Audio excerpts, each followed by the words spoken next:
Kami khususnya Majelis Rakyat Papua, dalam hal ini Pokja Adat, Kelompok Kerja Masyarakat Adat Majelis Rakyat Papua. Yang pertama, dalam tahun 2025 ada 10 program prioritas yang akan kami siapkan dari Pokja Adat untuk turun ke 8 kabupaten 1 kota.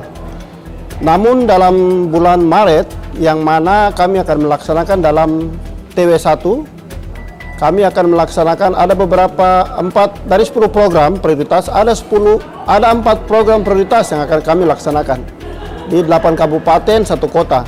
Tapi yang menjadi fokus atau lokus kita yaitu di Kabupaten Sarmi. Kabupaten Sarmi merupakan lokus atau representasi yang akan kami lakukan untuk mewakili 8 kabupaten 1 kota. Tentunya kami akan lakukan program yang pertama, rapat dengar pendapat dengan pemerintah Kabupaten Sarmi yang berkaitan tentang 10 program prioritas yang akan kami sampaikan di 8 kabupaten 1 kota. Kami akan menyampaikan di Sarmi yang mana akan melibatkan pemerintah Kabupaten Sarmi, dalam hal ini Bupati, pimpinan DPR, dan seluruh SKPD yang berkaitan yang menangani tentang program pendanaan dari dana otsus itu. Nah, setelah dari Sarmi, kami akan launching secara resmi dan menyampaikan, dan teman-teman setelah itu balik ke kantor, kami akan melaksanakan penjaringan aspirasi tahap ke-1. Dan teman-teman dari perwakilan 8 kabupaten 1 kota, tentunya surat yang sama yang akan kami sampaikan di pemerintah Kabupaten Sarmi.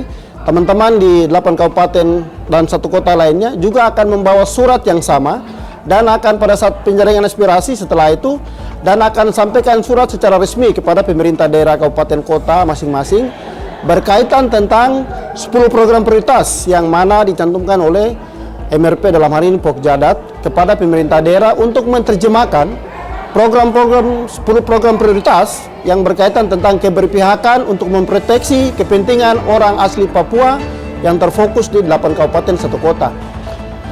Yang menjadi semua program itu, kami berharap Majelis Rakyat Papua bekerja sama dengan DPR Provinsi Papua, dalam hal ini juga DPR Kursi Pengangkatan dan DPR Kabupaten Kota, dan juga pihak BPN, Badan Pertanahan tingkat provinsi. Depan kami akan melaksanakan workshop bersama. Workshop bersama bertujuan agar perdasi yang notabene sudah kadaluarsa atau tidak mengakomodir secara eksplisit, harapan kami dari Majelis Rakyat Papua dalam hal ini Pokja Adat akan kerjasama dengan DPR Papua dan juga BPN Provinsi Papua untuk kami akan melakukan workshop. Tujuannya kami akan melahirkan beberapa perdasus dan perdasi dan akan yang berkaitan tentang memproteksi kepentingan orang asli Papua di 8 kabupaten 1 kota.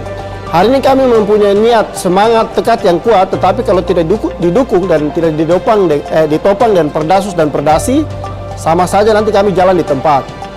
Dengan adanya perdasus dan perdasi, implementasinya dan terjemahkan juga di kabupaten kota, yang notabene ada Bupati, DPR, kami, mitra kerja kami dari MRP, tentunya teman-teman di DPRK Kabupaten Kota, 8 Kabupaten 1 Kota, untuk ke depan juga akan menerjemahkan perdasus dan perdasi dari provinsi, akan secara hierarki turun ke Kabupaten Kota menerjemahkan perdasus atau peraturan daerah yang mana akan mengakomodir kepentingan orang asli Papua dalam hal program dan juga produk-produk perda itu perlu diterjemahkan.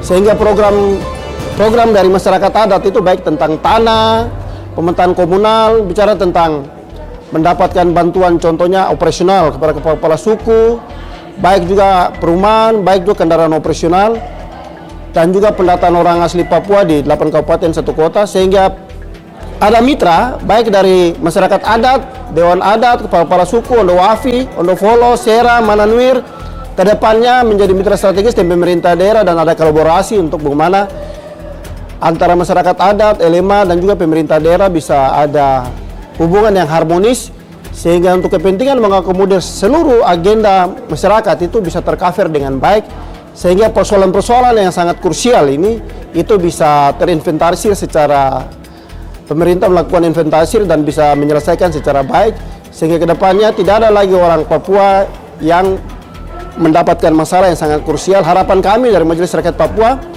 Karena kami di Majelis Rakyat Papua punya keterbatasan anggaran. Sekarang dana otsus fase kedua ini lebih terkonsentrasi dari pusat langsung turun ke kabupaten kota dengan program 10 program dari kami Majelis Rakyat Papua, dalam hal ini Pokja Adat, untuk turun ke 8 kabupaten 1 kota. Untuk pemerintah di 8 kabupaten 1 kota untuk mengakomodir dan akan menindaklanjuti dengan kekuatan anggaran yang ada. Lebih fokus ke anggaran otsus. Secara teknis itu kewenangan dan kebijakan dari pemerintah daerah untuk menerjemahkan hal itu.